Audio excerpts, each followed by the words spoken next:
ಅಣ್ಣನ ಮೇಲಿರೋ ಕೋಪನ ಹಸುಗಳ ಮೇಲೆ ತೀರಿಸ್ಕೊಂಡಿದ್ದಾರೆ.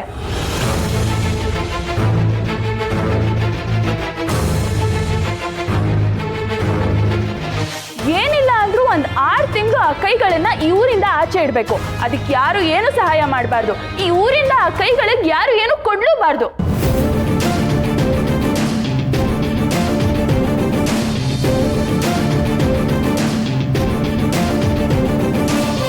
ಹಸುಗಳಿಗೆ ಹಿಂಸೆ ಕೊಟ್ರೆ ಅವುಗಳಿಗೆ ಎಷ್ಟು ನೋವಾಗುತ್ತೆ ಅನ್ನೋದು, ಇವ್ರ ಕೈಗೆ ಹಿಂಸೆ ಕೊಟ್ಟರು ಇವ್ರು ಎಷ್ಟು ನೋವಾಗುತ್ತೆ ಅನ್ನೋದ್ರಿಂದ ಗೊತ್ತಾಗ್ಬೇಕು.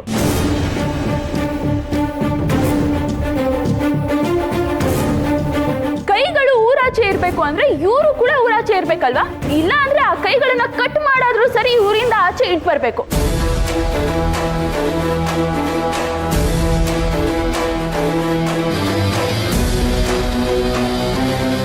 ಒಟ್ನಲ್ಲಿ ಇವ್ರ ಕೈಗಳಿಗೆ ಶಿಕ್ಷೆ ಆಗ್ಬೇಕು.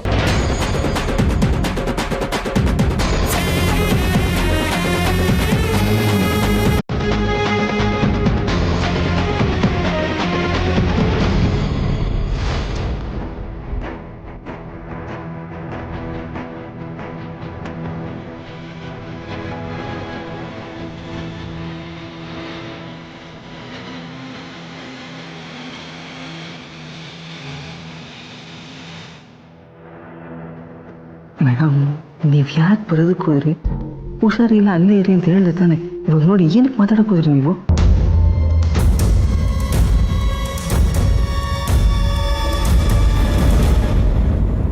ತೀರ್ಪನ್ನ ನಾಳೆ ಹೇಳ್ತೀನಿ.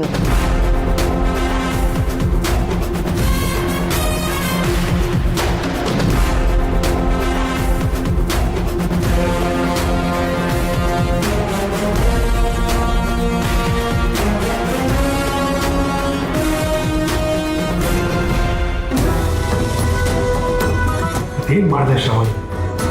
ಅತ್ತೆ ಅವ್ರು ತೀರ್ಪು ಕೊಡುವಾಗ ಯಾರೂ ಮಾತಾಡಲ್ಲ, ಅಂಥದ್ರಲ್ಲಿ ನೀನೇ ತೀರ್ಪು ಕೊಡೋ ಥರ ಮಾತಾಡ್ಬಿಟ್ಟಿಲ್ಲ. ಛೇ, ನೀವು ಹಂಗೆ ಮಾತಾಡಬಾರ್ದಾಗಿತ್ತು ಅಮ್ಮವ್ರೆ. ಇವಳ ಪರವಾಗಿ ನಾನು ಅತ್ತೆಯವ್ರ ಹತ್ರ ಕ್ಷಮೆ ಕೇಳ್ತೀನಿ. ನಡೀರಿ.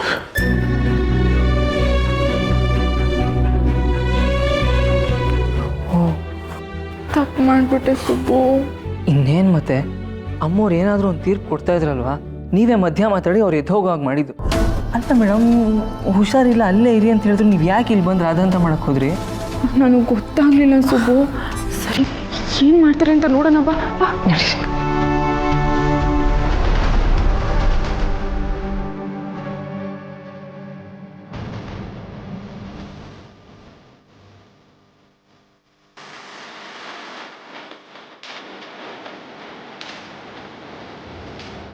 ಎಂತ ಎಡವಟ್ ಕೆಲಸ ಮಾಡಿಬಿಟ್ಟೆ ಮಾಡಿ ನೀನು.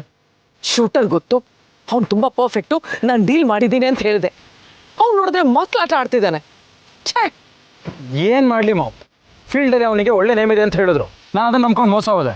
ಅವ್ನು ಇದುವರೆಗೂ ತಗೊಂಡಿರೋ ಡೀಲು ಯಾವುದೂ ಫೇಲೇ ಆಗಿಲ್ವಂತೆ. ಅವರೆಲ್ಲ ಹೇಳ್ತಿರೋದು ನಿಜನೋ ಸುಳ್ಳು, ಯಾವ್ದು ನಂಬೇಕು ಬಿಡಬೇಕು ಅಂತ ನನಗೂ ಗೊತ್ತಾಗ್ತಿಲ್ಲ.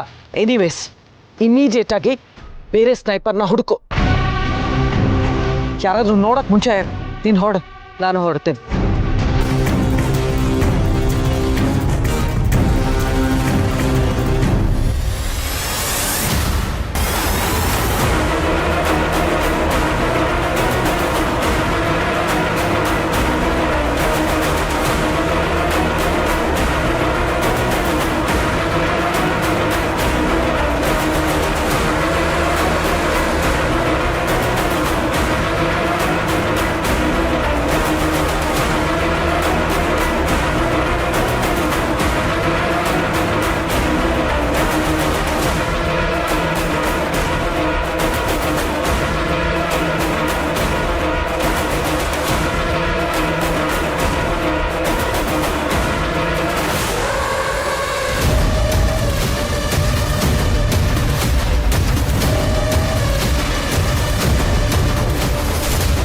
ಮಾಮ್, ಈ ಬುಲೆಟ್ ಯಾವುದು ಗೊತ್ತಾ? ಅದೇ ಸ್ನೈಪರ್ ಶೂಟ್ ಮಾಡಿದ್ನಲ್ಲ, ಅದೇ ಗಂದು. ಅಂದರೆ ಅವನು ಅಲ್ಲಿಂದ ಶೂಟ್ ಮಾಡಿದ್ದು? ಅವನೇ ಹೇಳಿದ್ನಲ್ಲ ಮಾವು, ಅರ್ಧ ಕಿಲೋಮೀಟರಿಂದ ಆಚೆ ನಿಮ್ಮ ಟಾರ್ಗೆಟ್ ಇರುತ್ತೆ ಅಂತ. ಅಂದರೆ ಈ ಲೊಕೇಶನಿಂದ ಆ ಲೊಕೇಶನ್ಗೆ ಎಕ್ಸಾಕ್ಟಾಗಿ ಅರ್ಧ ಕಿಲೋಮೀಟ್ರ್ ಇತ್ತು. ಮಧ್ಯ ಯಾವುದೂ ಡಿಸ್ಟರ್ಬೆನ್ಸ್ ಇರಲಿಲ್ಲ. ಅಲ್ಲಿಂದ ಈ ಫ್ಲೆಕ್ಸು ವಿಸಿಬಲ್ ಇತ್ತು. ಕತ್ಲೆ ಇತ್ತಲ್ಲ ಮಾಮ್, ನಾವು ಸರಿಯಾಗಿ ಗಮನಿಸಿಲ್ಲ ಅಷ್ಟೇ. ಅಂದ್ರೆ ಅವನು ಅಲ್ಲಿಂದ ಇಲ್ಲಿಗೆ ಶೂಟ್ ಮಾಡಿದಾನ? ಹ್ಞೂ ಮಾಮ್, ಕರೆಕ್ಟಾಗಿ ಮಾವನ ಹಣೆಗೆ ಹೊಡೆದಿದ್ದಾನೆ.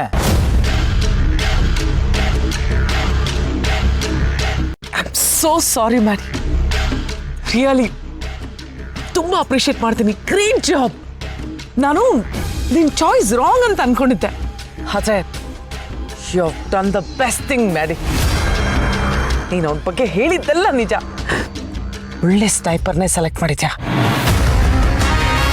ಹಾಗಾದ್ರೆ ನಾಳೆ ವೀರು ಪ್ರಾಣ ತೆಗೆಯೋದು ಆ ಸ್ನೈಪರೇ ಅಲ್ವಾ? ಎಸ್ ಮಾಮ್, ಅಪ್ಪಿ ತಪ್ಪಿ ನಾವೇನಾದರೂ ಬೇಡ ಅಂತ ಹೇಳಿದಿದ್ರೆ ನಾವು ಅಂದ್ಕೊಂಡಿದ್ದ ಕೆಲಸ ಆಗ್ತಾನೆ ಇರಲಿಲ್ಲ. ಆದರೆ ಈ ಕೆಲಸ ನಾಳೆ 100% ಕನ್ಫರ್ಮ್. ಈ ಬುಲೆಟು ಇವಾಗ ಮಾವನ ಹಣೆಗೆ ಬಿದ್ದಿರೋ ಹಾಗೆ ನಾಳೆ ಅವನು ಹೊಡೆಯೋ ಬುಲೆಟು ಮಾವನ ಪ್ರಾಣ ತೆಗೆಯುತ್ತೆ. ನಾಳೆ ಮಾವನ ಜೀವನದ ಕೊನೆ ದಿನ, ನಿನ್ನ ಪಟ್ಟಾಭಿಷೇಕದ ಮೊದಲನೇ ದಿನ.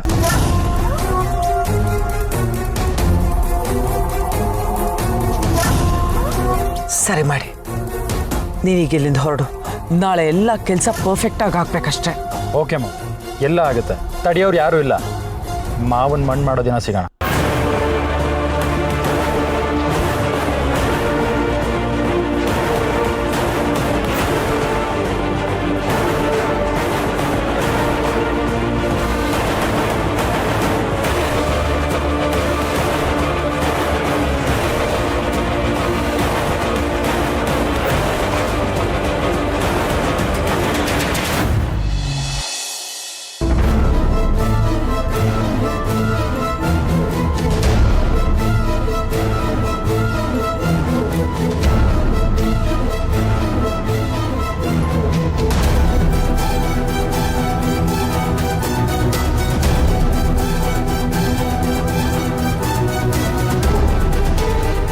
ಅಣ್ಣನ ಮೇಲಿರೋ ಕೋಪನ ಹಸುಗಳ ಮೇಲೆ ತೀರ್ಸ್ಕೊಂಡಿದ್ದಾರೆ.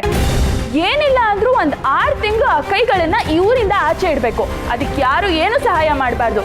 ಹಸುಗಳಿಗೆ ಹಿಂಸೆ ಕೊಟ್ಟರೆ ಅವುಗಳಿಗೆ ಎಷ್ಟು ನೋವಾಗುತ್ತೆ ಅನ್ನೋದು, ಇವ್ರ ಕೈಗೆ ಹಿಂಸೆ ಕೊಟ್ಟರು ಇವ್ರು ಎಷ್ಟು ನೋವಾಗುತ್ತೆ ಅನ್ನೋದ್ರಿಂದ ಗೊತ್ತಾಗಬೇಕು.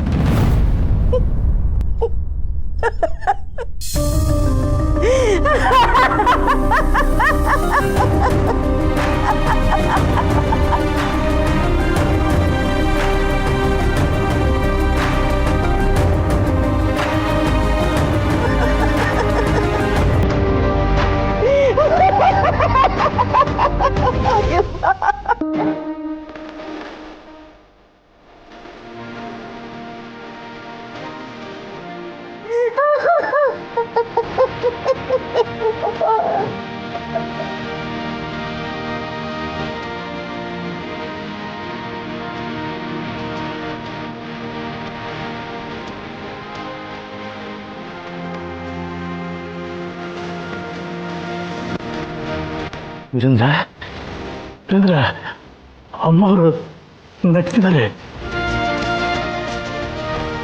ನಾನು ಅತ್ತೆಯವ್ರನ್ನ 30 ವರ್ಷದಿಂದ ನೋಡ್ತಿದ್ದೀನಿ. ಅವ್ರು ಯಾವತ್ತೂ ಹೀಗೆ ಮನಸ್ಸು ಬಿಚ್ಚಿ ಜೋರಾಗಿ ನಕ್ಕಿದ್ದೇ ಇಲ್ಲ. ನಿಜಕ್ಕೂ ಇದು ಆಶ್ಚರ್ಯ.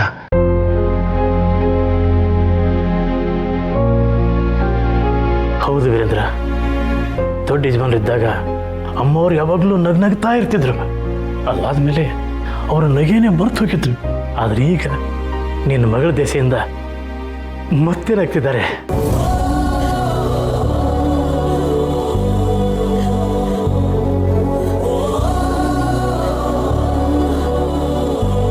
ಶ್ರಾವಣಿ, ಅವ್ರು ನನಗೆ ಅತ್ತೆ ಮಾತ್ರ ಅಲ್ಲ, ನನ್ನ ಜೀವನಕ್ಕೆ ದಾರಿದೀಪ. ನನ್ನ ಸಾಕಿ ಸೆಲದವರು.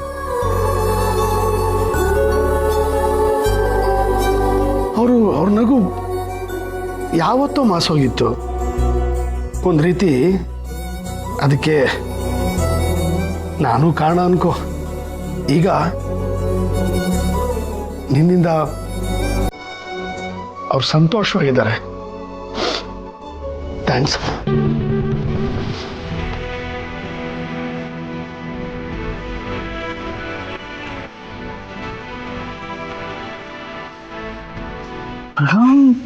Congratulations madam, congratulations.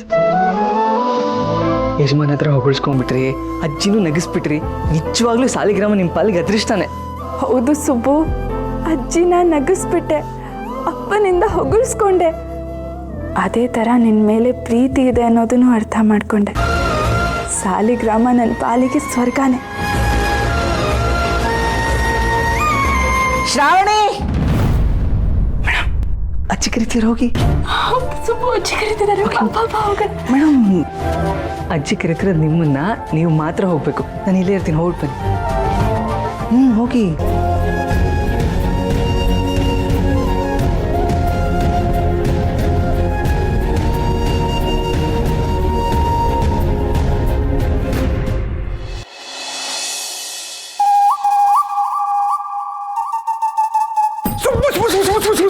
Srivalli phone ಮಾಡಿದ್ದಾಳೆ, ಮಾತಾಡು. ಶ್ರೀವಲ್ಲಿ ಫೋನ್ ಮಾಡಿದಾಳ? ನನಗೆ ಮಾಡ್ಬೋದಾಗಿತ್ತಲ್ಲ. ನಿಂದು ನೆಟ್ವರ್ಕ್ ಸಿಗ್ಲಿಲ್ವಂತೆ, ಅದಕ್ಕೆ ನಂಗೆ ಮಾಡಿದ್ದಾಳೆ.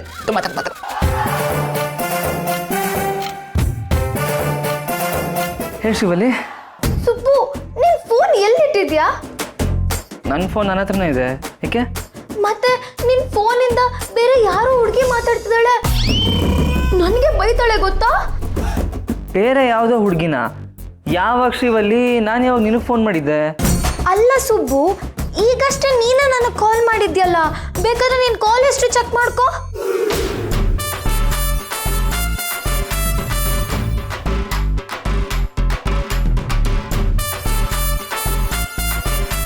ಇಲ್ಲ ಶ್ರೀವಲ್ಲಿ, ನಾನು ನಿನಗೆ ಫೋನೇ ಮಾಡಿಲ್ಲ. ಇಷ್ಟಲ್ಲಿ ನಿನ್ನ ಹೆಸರೇ ಇಲ್ಲ. ಮೋಸ್ಟ್ಲಿ ಬೇರೆ ಯಾವುದೋ ನಂಬರಿಂದ ನಿನಗೆ ಫೋನ್ ಬಂದಿರಬೇಕು. ರಾಂಗ್ ಕನೆಕ್ಷನ್ ಆಗಿದೆ ಅನ್ಸುತ್ತೆ. ಹೌದಾ? ಸರಿ ಆಯ್ತು ಬಿಡು, ನಾನು ಸುಮ್ಮನೆ ಏನೇನೋ ತಿಳ್ಕೊಂಬಿಟ್ಟೆ. ಸುಬ್ಬು, ಏನಾಯ್ತು ಗೊತ್ತಾ? ಅದ್ಯಾವುದೋ ಹೆಂಗಸು ಫೋನ್ ಮಾಡಿ ಅವನು ನನ್ನವನು, ನೀನು ಅವನಿಗೆ ಫೋನ್ ಮಾಡಬೇಡ, ಇನ್ನೊಂದ್ಸತಿ ನೀನು ಅವನಿಗೆ ಫೋನ್ ಮಾಡಿದ್ರೆ ನಿನ್ನ ಕಾಲ್ ಮುರಿದ್ಬಿಡ್ತೀನಿ ಅಂತ ಫುಲ್ಲು ಜಗಳ ಆಡ್ಬಿಟ್ಲು ನನ್ನ ಜೊತೆ. ಸರಿಯಾದ ಘಟವಾಣಿನೇ ಅನ್ಸುತ್ತೆ.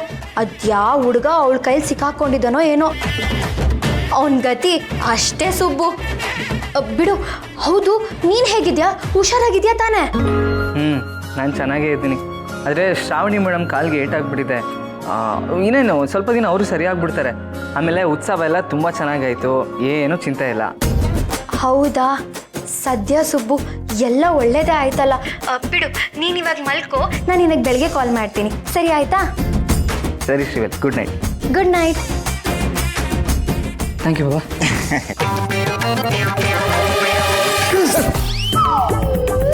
ಯಾಕೋ ಅವರಿಗೆ ಶ್ರೀವಲ್ಲಿಗೆ ಫೋನ್ ಕೊಟ್ಟೆ? ಅಯ್ಯೋ ಸುಮ್ಮನಿರು ಮಮ್ಮಿ, ಅವ್ನು ನೆಟ್ವರ್ಕ್ ಸಿಕ್ಕಿಲ್ಲಂತೆ, ಶ್ರೀವಲ್ಲಿ ಫೋನ್ ಮಾಡಲು ತಗೊಂಡೋಗಿ ಕೊಟ್ಟೆ. ಲೇ, ಎಂತ ದಡ್ಡನೋ ನೀನು. ಅವರಿಬ್ರು ಫೋನಲ್ಲಿ ಮಾತಾಡ್ತಾ ಇದ್ರೆ ಹತ್ರ ಆಗಲ್ವೇನೋ?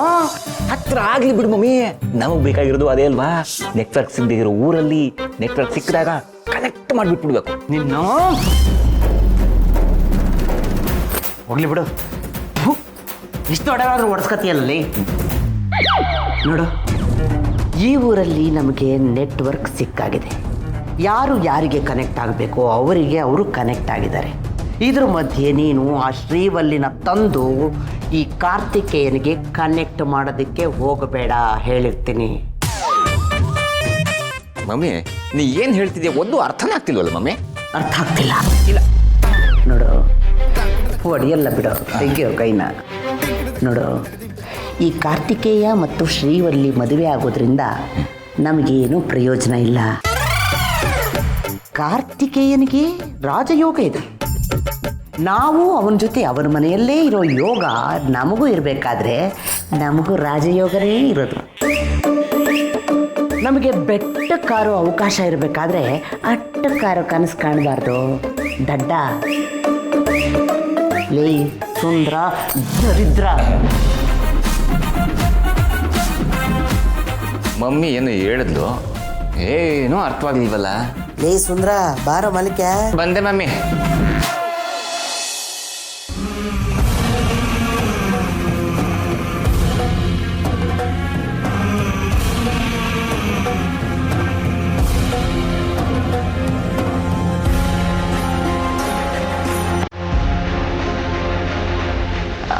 ಅಜ್ಜಿ ನೀವು ಕರೆದ್ರಿ. ನಾನು ಯಾವಾಗಲೂ ಹೀಗೆ ಮುಖ ಗಂಟು ಹಾಕ್ಕೊಂಡಿರೋದು ಅಂತ ಜನರೆಲ್ಲ ಮಾತಾಡ್ಕೊಳ್ಳೋದನ್ನು ನಾನು ಗಮನಿಸಿದ್ದೀನಿ. ಆದರೆ ನಾನು ಇರೋದೇ ಹೀಗೆ. ಮೊದಲಿಂದಲೂ ಇದೇ ನನ್ನ ಗುಣ. ಪ್ರೀತಿಸೋರನ್ನು ನಾನು ಕೋಪದಲ್ಲ ಮಾತಾಡ್ಸೋದು.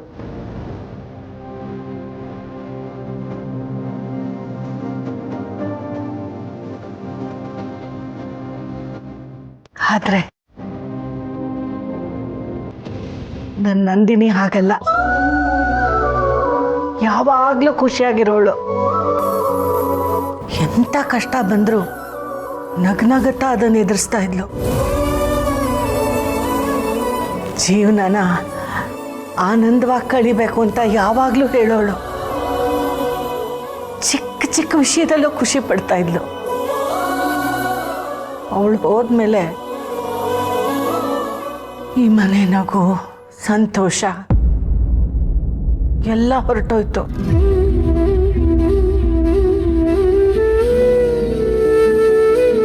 ಆದರೆ ನೀನು ನೋಡಕ್ ಮಾತ್ರ ಅವಳ ಹಾಗಿರೋದಲ್ಲ, ನಿನ್ನ ಗುಣನೂ ಅವಳ ಹಾಗೆ ಇದೆ.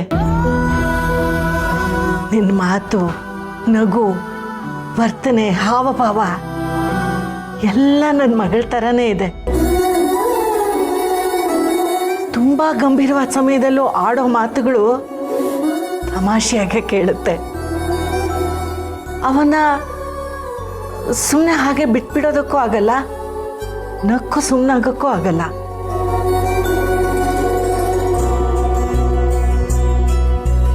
ಇಲ್ಲ, ನನ್ನ ಮಗಳು ಎಲ್ಲೂ ಹೋಗಿಲ್ಲ, ಇಲ್ಲೇ ಇದ್ದಾಳೆ, ನಿನ್ನಲ್ಲೇ ಇದ್ದಾಳೆ. ಅವಳು ನನ್ನ ಮೇಲಿಟ್ಟ ಪ್ರೀತಿ ನಿನ್ನ ಕಣ್ಣಲ್ಲೇ ಕಾಣಿಸ್ತಾ ಇದೆ. ಈ ಅಜ್ಜಿನ ಒಂದ್ಸಲ ಒಪ್ಕೋತೀಯ ಮರಿ?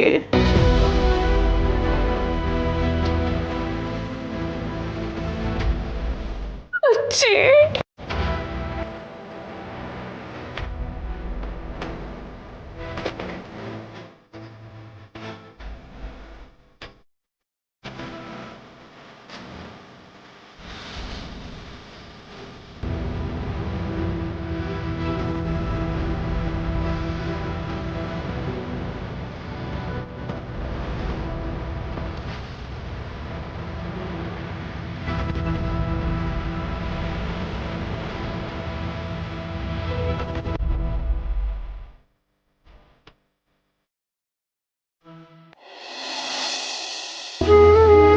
ಅಜ್ಜಿ,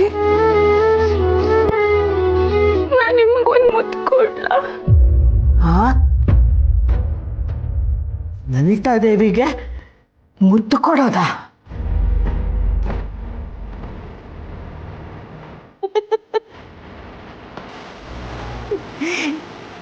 ಈ ಅಜ್ಜಿಗೆ ಮುತ್ತು ಕೊಡೋ ಅಧಿಕಾರ ನಿನಗಲ್ಲದೆ ಇನ್ಯಾರಿಗೆ ಇದೆ?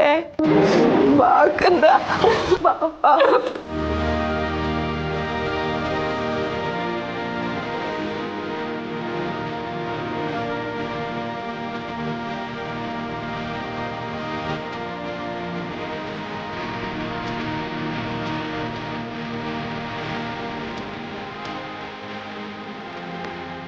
ಅಜ್ಜಿ, ಈ ಮಡ್ಲಲ್ಲಿ ಹಿಡ್ಕೊ. ಅಯ್ಯೋ, ಬಾ ಕಂದ, ಬಾ.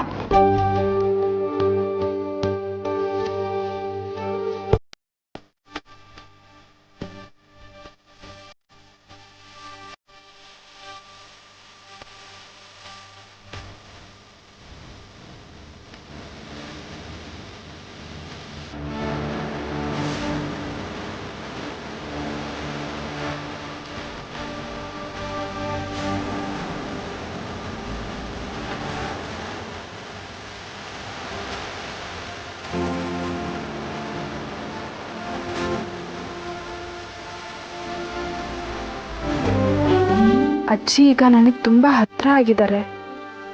ಈಗ ನಾನು ಅಮ್ಮನ ಬಗ್ಗೆ ಕೇಳ್ಬೋದಾ?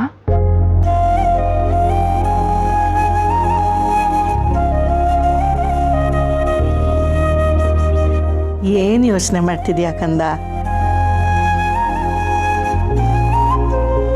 ಅಜ್ಜಿ, ನಮ್ಮಮ್ಮ ಎಲ್ಲೋದ್ರು?